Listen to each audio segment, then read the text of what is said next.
ಬೆಂಗಳೂರಲ್ಲಿ ಚಿನ್ನದಂಗಡಿ ಮಾಲೀಕನಿಂದ ರಾಬರಿ ಆಗಿದೆ. ಚಿನ್ನದಂಗಡಿ ಮಾಲೀಕನಿಂದ 3 KG 780 gram ಚಿನ್ನ ರಾಬರಿ ಆಗಿರೋದು ಕೆಆರ್ ಮಾರ್ಕೆಟ್ ಫ್ಲೈಓವರ್ ಮೇಲೆ ನಡೆದಿರುವಂತಹ ಘಟನೆ ಇದು. ನಿನ್ನೆ ರಾತ್ರಿ 7:30ರ ಸಂದರ್ಭದಲ್ಲಿ ನಡೆದಿರುವಂತಹ ಘಟನೆ. ರಾಜ್ ಜೈನ್ರಿಂದ ಚಿನ್ನ ದೋಚಿದ್ದಾರೆ ಖದೀಮರು. ಕೇಸರ್ ಜ್ಯುವೆಲ್ಲರ್ಸ್ ಮಾಲೀಕ ರಾಜ್ ಜೈನ್ ಬೈಕ್ನಲ್ಲಿ ಹೋಗ್ತಾ ಇದ್ದಂತ ಸಂದರ್ಭದಲ್ಲಿ ಅವರನ್ನ ತಳ್ಳಿ ಬ್ಯಾಗ್ ಕಿತ್ಕೊಂಡು ಖದೀಮರು ಎಸ್ಕೇಪ್ ಆಗಿದ್ದಾರೆ.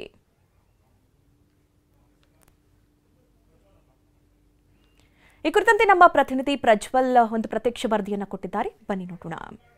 ಬೆಂಗಳೂರಿನಲ್ಲಿ ಸಿನಿಮಾ ಸ್ಟೈಲ್ ಅಲ್ಲಿ ಒಂದು ಗ್ರೇಟ್ ರಾಬರಿ ಆಗಿದೆ. ಯಾಕೆ ಈ ರಾಬರಿಯನ್ನ ಗ್ರೇಟ್ ರಾಬರಿ ಅಂತ ಹೇಳ್ತಿದ್ದೀನಿ ಅಂತ ಅಂದ್ರೆ, ಕೇವಲ ಒಂದು 10 ರಿಂದ 20 ಸೆಕೆಂಡ್ ಒಳಗಡೆ ಸುಮಾರು 3.5 ಕೆಜಿ ಚಿನ್ನವನ್ನ ದೋಚಲಾಗಿದೆ. ಇದೇ ರಸ್ತೆಯಲ್ಲಿ ಅಂದ್ರೆ ಬೆಂಗಳೂರಿನ ಸಿಟಿ ಮಾರ್ಕೆಟ್ ಏನಿದೆ ಅದ್ರ ಮೇಲೆ ಇರುವಂತಹ ಫ್ಲೈಓವರ್ ಅಂದ್ರೆ ಈ ಒಂದು ಫ್ಲೈಓವರ್ ಮೇಲೆ ಒಬ್ಬ ಚಿನ್ನದ ವ್ಯಾಪಾರಿ ಏನಿದ್ದಾನೆ ಆತ ತನ್ನ ಕೆಲಸವನ್ನ ಮುಗಿಸ್ಕೊಂಡು ಆತನ ಸ್ಕೂಟರ್ನಲ್ಲಿ ಸುಮಾರು 3.5 ಕೆಜಿ ಅಷ್ಟು ಚಿನ್ನವನ್ನ ಇಟ್ಕೊಂಡು ಆತನ ಮನೆ ಕಡೆಗೆ ಹೋಗ್ತಾ ಇರ್ತಾನೆ. ಇದೇ ಸಂದರ್ಭದಲ್ಲಿ ಇನ್ನೊಂದು 2 ವೀಲರ್ನಲ್ಲಿ ಬಂದಂತ ಇಬ್ಬರು ದರೋಡೆಕೋರರು ಅಥವಾ ರಾಬರಿ ಮಾಡಿದಂತ ಆರೋಪಿಗಳು ಏನಿದ್ದಾರೆ ಅವರು ನೇರವಾಗಿ ಬಂದು ಅವನ ಹತ್ತಿರ ಬಂದಂತ ಸಂದರ್ಭದಲ್ಲಿ ಫ್ಲೈಓವರ್ನ ಬಳಿಗೆ ಅವನನ್ನ ಕರ್ಕೊಂಡೋಗಿ ಅವನ ವೆಹಿಕಲ್ ಅನ್ನ ಸ್ಲೋ ಮಾಡಿಸ್ತಾರೆ.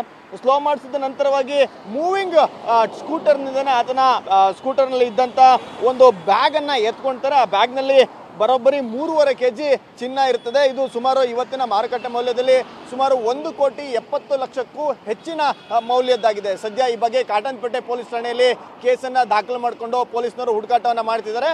ಮತ್ತೊಂದು ಗಮನಿಸಬೇಕಾದಂತ ವಿಷಯ ಅಂತ ಅಂದ್ರೆ, ಇಲ್ಲಿ ಯಾವುದೇ CCTV ಇಲ್ಲ. ಹೀಗಾಗಿ ಪೊಲೀಸ್ನವರಿಗೆ ಸಾಕಷ್ಟು ಅನುಮಾನಗಳಿದೆ. ದೂರು ಕೊಟ್ಟವನ ಮೇಲೂ ಅನುಮಾನ ಇದೆ, ಮತ್ತೆ ಆರೋಪಿಗಳ ಮೇಲೂ ಸಹಿತ ಅನುಮಾನ ಇದೆ. ಹೀಗಾಗಿ ಹೆಚ್ಚಿನ ತನಿಖೆಯನ್ನ ಮಾಡ್ತಿದ್ದಾರೆ. ಈ ಒಂದು ಇನ್ವೆಸ್ಟಿಗೇಷನ್ ಕಂಪ್ಲೀಟ್ ಆದ ನಂತರವೇ ಈ ಒಂದು ಗ್ರೇಟ್ ರಾಬರಿಯ ಬಗ್ಗೆ ಅಸಲಿ ಎತ್ತು ಹೊರಬರಬೇಕಿದೆ. ಕ್ಯಾಮರಾ ಪರ್ಸನ್ ಬಸವರಾಜು ಜೊತೆ ಪ್ರಜ್ವಲ್, TV9 ಬೆಂಗಳೂರು.